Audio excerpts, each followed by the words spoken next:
வணக்கம். இது people English series. இன்னைக்கு வீடியோல ரொம்ப யூஸ்ஃபுல்லான 2 ஸ்ட்ரக்சர்ஸ் கத்துக்க போறோம்.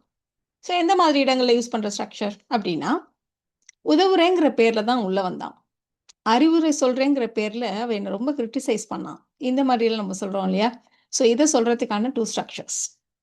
1 இதே மாதிரி உதவுகிறேன் என்ற பெயரில், அறிவுரை சொல்றேங்கிற பேர்ல, இந்த மாதிரி சொல்றதுக்கு நாம அண்டர் த கைஸ் ஆஃப் அப்படின்ற ஃப்ரேஸை யூஸ் பண்ணுவோம். இப்ப இதுவே, இதே சென்டென்ஸ நம்ம கொஞ்சம் மாத்தி தமிழ்ல, உதவுறேன் அப்படிங்கிற மாதிரி நடிச்சு அவன் உள்ள வந்தான். அறிவுரை சொல்ற மாதிரி நடிச்சு இப்படி பண்ணான். ஸோ இந்த மாதிரி நீங்க சொல்றதா இருந்தா, நீங்க pretending to இந்த ஃப்ரேஸையும் நம்ம யூஸ் பண்ணலாம். ஸோ 2க்குமான ஸ்ட்ரக்சர்ஸ் ஃபர்ஸ்ட் பார்த்துடலாம். இந்த இடத்துல ஆஃப்ன்னு இருக்கு இல்லையா?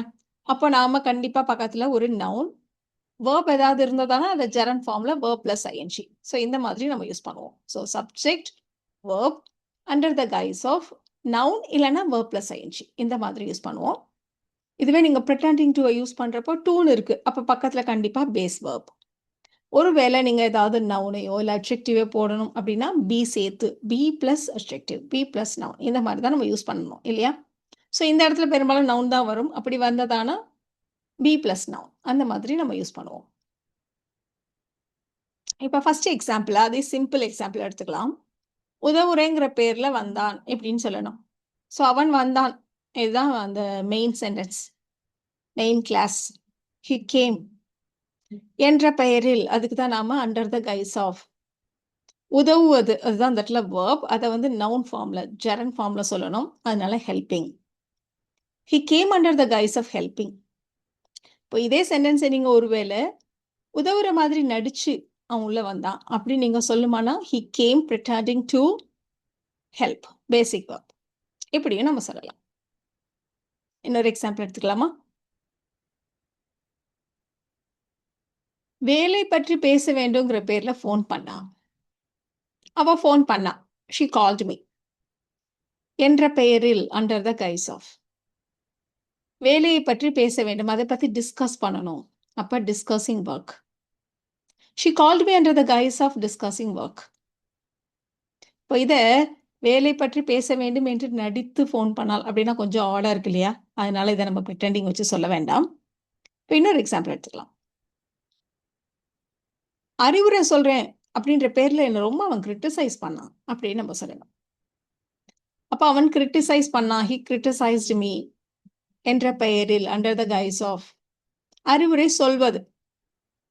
அதை வந்து நம்ம டெல்லிங் அட்வைஸ் நம்ம சொல்றது இல்லை, கிவிங் அட்வைஸ் தான் நம்ம சொல்லுவோம். அப்ப he criticised me under the guise of giving advice. அறிவுரை சொல்றேன்னு நடிச்சு அது கொஞ்சம் ஆடதான் இருக்கும் இல்லையா? இப்போ இந்த சென்டென்ஸை நீங்களே கூட ட்ரை பண்ணலாம். நல்லா விசாரிக்கிறேங்கிற பேர்ல வீட்டுக்குள் நுழைந்தாள் அப்படின்னு சொல்லணும். ஸோ வீட்டுக்குள் நுழைந்தாள். அப்ப ஷி என்டர்ட் த ஹவுஸ் இல்லையா? இப்போ நாம நலம் விசாரிக்கிறது அதை நம்ம சொல்லணும். ஸோ ஒருத்தவங்களை நலம் விசாரிக்கிறது எப்படி இருக்காங்கன்னு பார்க்கறது, இதுக்கு வந்து நம்ம செக் ஆன் சம் ஒன் அப்படின்ற ஃப்ரேஸை யூஸ் பண்ணுவோம். ஸோ என்ன நலம் விசாரிக்கிறேன்ற பேர்ல அப்ப checking on me. He entered the house under the guise of checking on me. இப்போ இதே விஷயத்த நம்ம pretend வச்சு சொல்றதா இருந்தா இப்படி சொல்லலாம் அப்படின்னு நீங்க ட்ரை பண்ணி பாருங்க. வேலை தேடுறேங்கிற பேர்ல அவன் எங்களோடயே தங்கிட்டான் இப்படி சொல்லணும். அவன் எங்களுடன் தங்கினான். He stayed with us என்ற பெயரில் அண்டர் த கைஸ் ஆஃப் வேலை தேடுவது, looking for a job. He stayed with us under the guise of looking for a job. அவ்வளவுதான், சிம்பிள். இன்னொரு எக்ஸாம்பிள் எடுத்துக்கலாமா? இப்போ இவ்வளோ நேரம் நிறைய நம்ம வந்து இந்த ஜெரண்ட் ஃபார்ம்ல சேர்த்தோம், வேர்ப் பிளஸ் ஐஎன்ஜி அப்படி வச்சு சொன்னோம். இப்போ ஏதாவது ஒரு நவுன் வச்சு சொல்லலாம். தொண்டு நிறுவனங்கிற பேர்ல அவர்கள் பணம் வசூலித்தார்கள், டொனேஷன் வசூலித்தார்கள் எப்படி சொல்லலாம்? ஸோ அவர்கள் வசூலித்தார்கள், தே கலெக்டட் மணி, டொனேஷன்ஸ் எப்படி வேணா சொல்லலாம். என்ற பெயரில் அண்டர் த கைஸ் ஆஃப் தொண்டு நிறுவனம்னா என்னது? சேரிட்டி. அதை நம்ம அப்படி சேர்த்துக்கலாம். They collected money under the guise of charity. இப்போ தொண்டு நிறுவனம் மாதிரி நடிச்சு பணம் வசூலித்தார்கள் அப்படி சொல்றதா இருந்தா pretending to இல்லையா? ஆனா pretending to பக்கத்துல நமக்கு பேசிக் verb தான் வரணும். noun வந்ததானா be சேர்த்துக்கணும் நம்ம சொன்னோம் இல்லையா? அப்ப pretending to be a charity. They collected donations pretending to be a charity. அவர்கள் விருந்தினர்கள் என்ற பெயர்ல அந்த விழாவில் கலந்து கொண்டார்கள் அப்படின்னு சொல்லணும். அந்த விழாவில் கலந்து கொண்டார்கள். They attended the event. என்ற பெயரில் under the guise of விருந்தினர்கள் guests. They attended the event under the guise of guests. இதையே நீங்க pretending to வச்சு எப்படி சொல்லுவீங்க? ட்ரை பண்ணி பாருங்க. So இந்த இடத்துலயும் guestன்றது noun. அதனால they attended the event pretending to be guests. கரெக்டா சொன்னீங்களா? இப்போ இந்த எக்ஸாம்பிள் பாருங்க.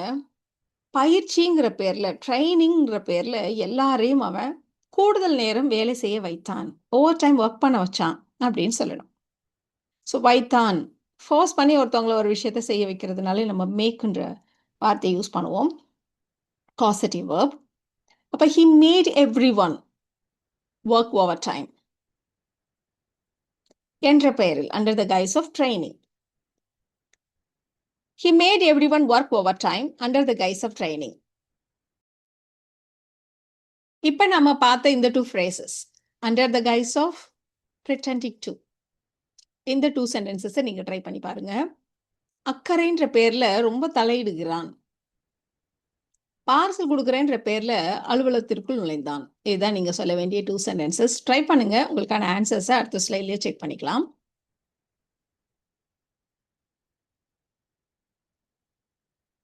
உங்களுக்கான ஆன்சர்ஸ் பார்த்துடலாமா? அக்கறை அப்படின்னா கன்சர்ன். இப்ப தலையிடுவது அப்படின்னா இன்டர்ஃபியர் பண்றது. இப்ப ஷீ இன்டர்ஃபியர்ஸ். தலையிடுகிறாள் பிரசன்ட் டென்ஸ்ல இருக்கு. அதனால she interferes under the guise of concern. அலுவலகத்திற்குள் நுழைந்தான். he entered the office என்ற பெயரில் under the guise of. Parcel கொடுப்பது டெலிவர் பண்றது இல்லையா? அப்ப delivering a package. இதுவே நீங்க pretending to வச்சு சொல்றதா இருந்தா he entered the office pretending to deliver a package அப்படி சொல்லுவோம். ஸோ இந்த வீடியோல நாம under the guise of pretending to இந்த டூ phrases எப்படி யூஸ் பண்றது அப்படின்றத தெரிஞ்சுக்கிட்டோம். இந்த வீடியோ உங்களுக்கு யூஸ்ஃபுல்லா இருக்கும்னு நினைக்கிறேன். Thank you so much.